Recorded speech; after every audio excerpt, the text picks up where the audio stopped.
मम्मा, हम इस जंगल में कब से रह रहे हैं? गुड़िया मेरी बेटी, बहुत समय से।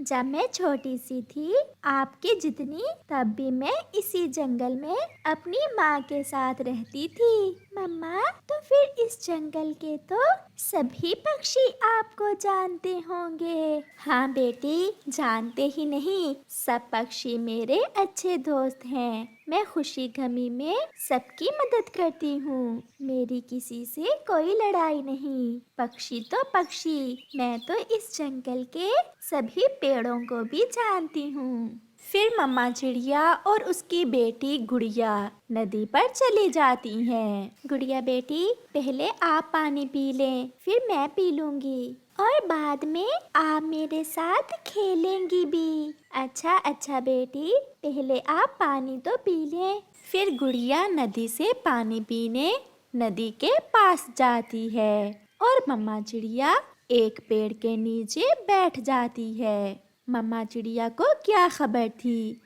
कि जिस पेड़ के नीचे वो बैठी है, उस पेड़ की एक डाल रात की तेज हवा से टूट गई थी और वो शाख सीधी मम्मा चिड़िया के ऊपर गिर जाती है। गुड़िया, गुड़िया, मुझे बचाओ बेटी, मेरे ऊपर बड़ी डाल गिर गई है। गुड़िया भी जल्दी से अपनी मम्मा के पास आ जाती है। मम्मा, आप चिंता न करें, मैं अभी इस डाल को हटाती हूँ। गुड़िया अपनी पूरी ताकत लगाती है, मगर वो डाल बड़ी थी, वो उसे नहीं हटा पाती।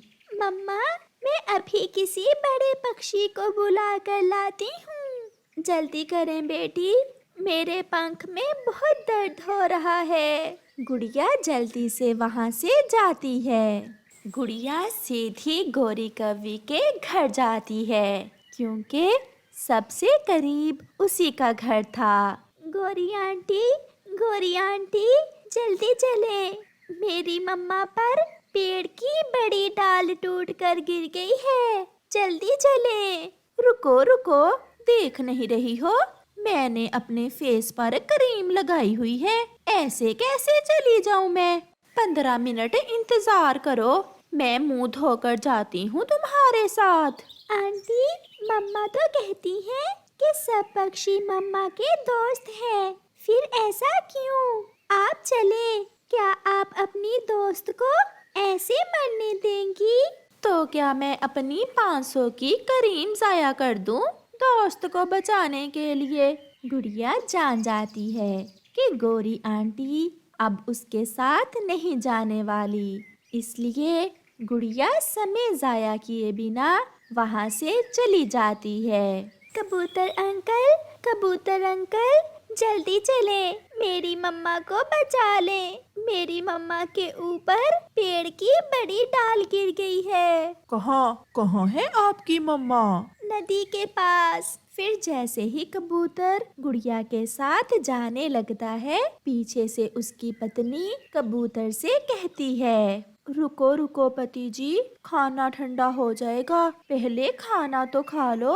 आंटी, मेरी मम्मा के पंख में बहुत दर्द हो रहा है। गुड़िया, खाना ठंडा हो जाएगा, आप चलें, मैं खाना खाकर आता हूँ। कबूतर अंकल, मम्मा तो कहती हैं कि सब पक्षी मम्मा के जानने वाले हैं, सब दोस्त हैं मम्मा के, फिर कोई भी मेरे साथ मम्मा को बचाने के लिए क्यों नहीं जा रहा? एक बार कहा ना आप जाएं, आपके अंकल आपके पीछे ही आ जाएंगे। गुड़िया वहाँ से चली जाती है। रहने दें, ऐसे खतरनाक काम नहीं करते, क्या पता वो डाल आपके ऊपर ही गिर जाए। फिर कबूतर खाना खाने लगता है। गुड़िया मिट्ठू के पास जाती है, गुड़िया बुलबुल के पास जाती है, मगर कोई भी गुड़िया के साथ नहीं जाता। मगर गुड़िया हिम्मत नहीं हारती। वो छोटी सी चिड़िया सारे जंगल में भागी फिर रही थी। वो जान जाती है कि ऐसी मुसीबत में कोई अपना ही होगा जो उसकी मदद करेगा। फिर गुड़िया तेजी से उड़ती हुई जंगल की दूसरी दिशा में अपनी नानों के पास जाती है। हाय, मैं मर गई। क्या मेरी बेटी पर पेड़ की डाल गिर गई है? इतना कहते हुए गुड़िया की नानो गुड़िया से भी आगे आगे उड़ती है। बहुत जल्दी वो दोनों नदी पर पहुंच जाती हैं। माँ, जल्दी करें, मेरा पंख टूट जाएगा। फिर गुड़िया और उसकी नानो मिलकर ताकत लगाती हैं और उस डाल को हटा देती हैं। चुप कर जाओ गुड़िया, मैं ठीक हूँ बेटी।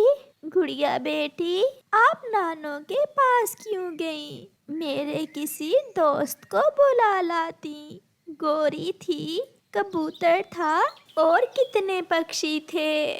मम्मा, शायद आपको अभी तक नहीं पता चला, मगर मुझे आज पता चल गया कि मुसीबत में हमेशा अपने ही काम आते हैं।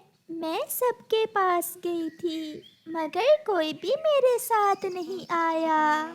गुड़िया बेटी, अपने तो अपने ही होते हैं ना। गोरी, कबूतर और बुलबुल भी वहाँ पहुँच जाते हैं। अब सूखी थी मेरी करीम।